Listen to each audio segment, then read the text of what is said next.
What's going on, guys? It's Christopher Balmaceda here with Relation RE at Real Broker, bringing your market update video to you. I know I posted the information earlier this week on social media so you guys could see the numbers, but I did promise a deep dive into it to explain to you guys what it all means in case you don't really follow my videos or know when I do these reports exactly what that information tells you and what it means to you.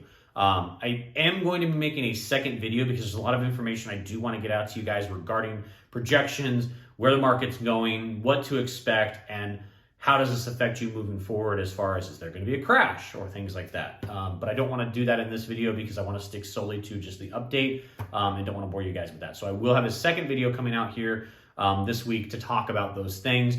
But all that being said, let's just dive into the numbers. Let's have a conversation about what's going on here locally, not only for the state, but within the county as well. As you guys can see, this past week, we had 1,813 new listings hit the market. This number actually went up by 180 from last week.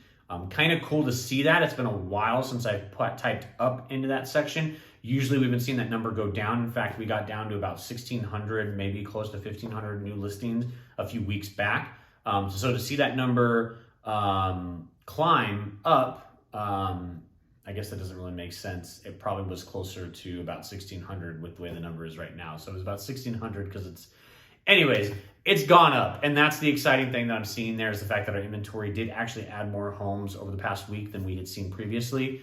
This is a good sign to show that inventory is holding pretty strong. Even though the number is low for inventory, it's still holding. As you can see, the next number there, we have 2,084 homes that went under contract over the past week. This number went down only by 10 homes. But again, it's just showing how balanced things are. We're not drastically seeing a ton of homes go under contract like we did back in March when we were seeing close to 2,600, 3,000 homes go under contract and only maybe roughly 2,000 homes hitting the market at that time. Now we're seeing those numbers be pretty close. I mean, we're within a couple hundred of new listings versus homes going under contract, and the homes going under contract going down means that those numbers are going to get a little bit closer. Again, just mean that the market is going to probably sit pretty balanced where it's at right now. The last number we always look at is what's available in the county as far as single family homes go. This number was pulled on Monday. We had 8,821 single family residences that were available to be purchased on Monday. This number is up 1,816 homes from last week. And if you're like me, you're like, wait a minute, we only had 180 homes hit the market last week statewide. How did the county have 1,800 more homes be available than they were the previous week? This could be a number of things: homes that were temporarily off the market that are now available again, homes that were under contract that got canceled and hit the market again.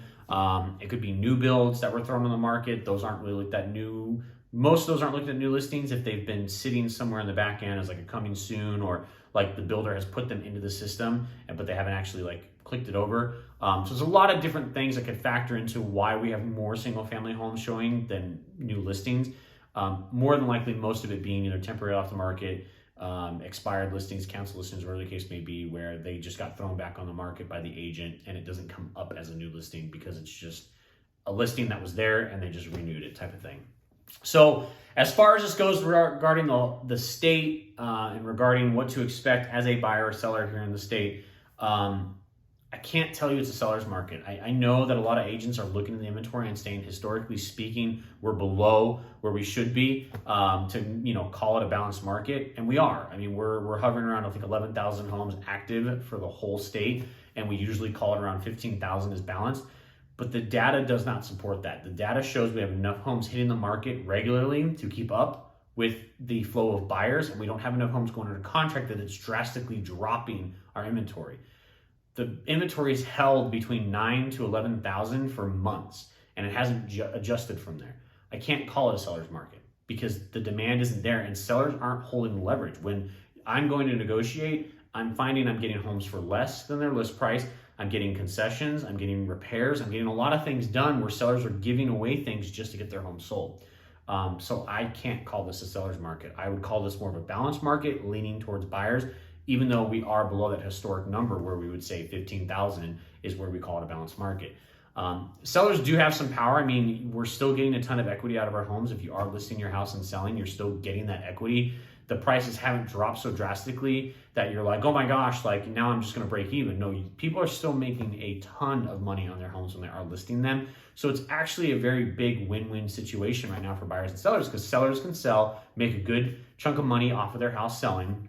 Buyers can buy at a more reasonable price and get the things that they usually need in order to make a purchase happen. So if you're on the fence, if you've been thinking about it, I'm going to give you the same advice as a buyer that I've given you guys for the past few weeks. If you are ready to make a move, you want to make a move, and you can afford the move, make it happen. There's no reason to wait. If you can make everything work right now, then let's make it happen and let's go for it. As a seller, if you're wanting to sell, but you're worried, am I going to miss a spike in the market? Or, is my home going to sit for a really long time? I'm going to have to drop the price a ton to get it sold. I will tell you that will likely not happen. Homes are selling within the 30-day window. As long as you're pricing your home correctly and you have a realtor that's sitting down with you and giving you a good comparative market analysis that's going to tell you, hey, this is what your home will sell for and how quickly it will sell based off the price point, you'll be good. So if you're on the fence, let's have a conversation. Let's get you off that fence and let's make something happen. Maybe before something shifts, because there is a projection that did come out that I'm going to be sharing in my next video with you guys that we need to be aware of as consumers, especially those in the middle class. You guys are awesome. Thank you so much for being here. Have a great rest of the day.